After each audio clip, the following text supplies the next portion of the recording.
आज जसपुर में अधिवक्ताओं का पारा उस वक्त उग्र हुआ जब जसपुर उप निबंधक सब रजिस्ट्रार कार्यालय प्रभारी संदीप कुमार तिवारी पर अपना पदभार ग्रहण करते जमीनी रजिस्ट्रियों पर 2% सुविधा शुल्क की वसूली को लेकर उग्र अधिवक्ताओं ने आरोप लगाते हुए बार एसोसिएशन के अध्यक्ष से शिकायत की, जिस पर अध्यक्ष ने सब रजिस्ट्रार कार्यालय के बाहर सब रजिस्ट्रार से वार्ता की, लेकिन संतोषजनक जवाब न मिलने पर रजिस्ट्रार का घेराव करते हुए आरोप लगाया कि पद अधिभार ग्रहण करने के बाद जो भी रजिस्ट्रियां की गई हैं उन सब का 2% सुविधा शुल्क वसूला गया है।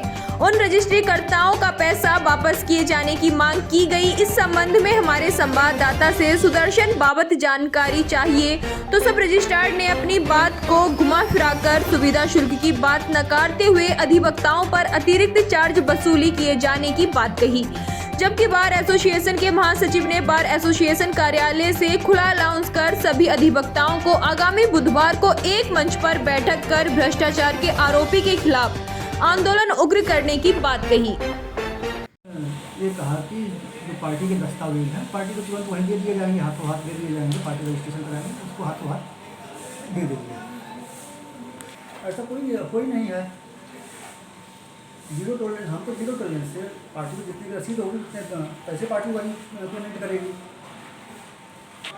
उनका वो कहना है कि आप हम वो करेंगे, हमें डॉक्यूमेंट देंगे। हम कहें पार्टी सामने है, हम डॉक्यूमेंट तुरंत तैयार करके देने के लिए हैं, हम तुरंत पार्टी को देंगे, वापस करेंगे।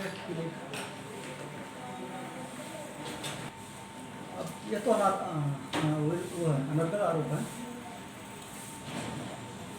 द्वारा ये अवगत कराया गया है कि मंगलवार को एक नए रजिस्ट्रार साहब की नियुक्ति हुई है, जो स्वागत योग्य है। लेकिन कुछ व्यवधान ये आया कि कुछ अधिवक्ताओं से उनके बाबू द्वारा और एक अनाधिकृत रूप से जो वहाँ पर लड़के 2-3 बैठा रखे हैं उनके द्वारा रजिस्ट्रार साहब पर आदेश किया गया है कि 2% दस्तावेज दर्ज करने में 2% की रिश्वत जो है यहाँ पर ऑफिस का खर्चा दिया जाएगा, नहीं तो आपका जो है दस्तावेज रजिस्टर्ड नहीं होगा। हमने कहा कि यहाँ तक तो अब तक तो जो जितनी भी यहाँ पर पत्र जो दर्ज होते थे ऐसा आज तक तो हुआ नहीं। उस संबंध में हम वार्ता करने रजिस्ट्रार साहब से गए थे। रजिस्ट्रार साहब बोले कि इसमें अधिवक्ताओं की और स्टाम्प दस्तावेज लेखकों की कोई आवश्यकता नहीं है, हम उन्हीं की डायरेक्ट रजिस्ट्री करेंगे और ना ही कोई तस्दीक की ज़रूरत है और उन्हीं को हम वापस करेंगे, या नहीं तो आप 2% हमारा यहाँ शुल्क जमा करें।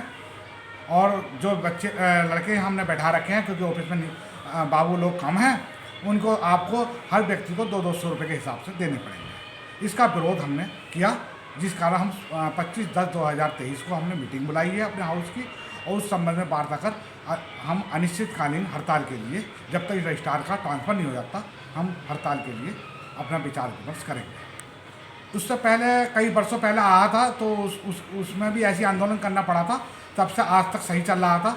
लेकिन कुछ समय पूर्व में एक बाबू हैं, उन्होंने भी 2% रिश्वत अनाधिकृत रूप से एकत्रित की है। हमने ये भी जोर दिया कि जब से आप आए हैं उन पार्टियों को जिनसे पैसा आपने रिश्वत के तौर पर लिया है उसे वापस किया जाए, ये हमारी मुख्य मांग है। अब हम मीटिंग हाउस की मीटिंग बुला करके निर्णय लेंगे सभी अधिवक्तागण, और किस तरह से दस्तावेज जनता को परेशानी ना हो दर्ज किए जाएंगे या सरकार इसमें अधिकारी क्या निर्णय लेते हैं उनके साथ वार्ता की जाएगी।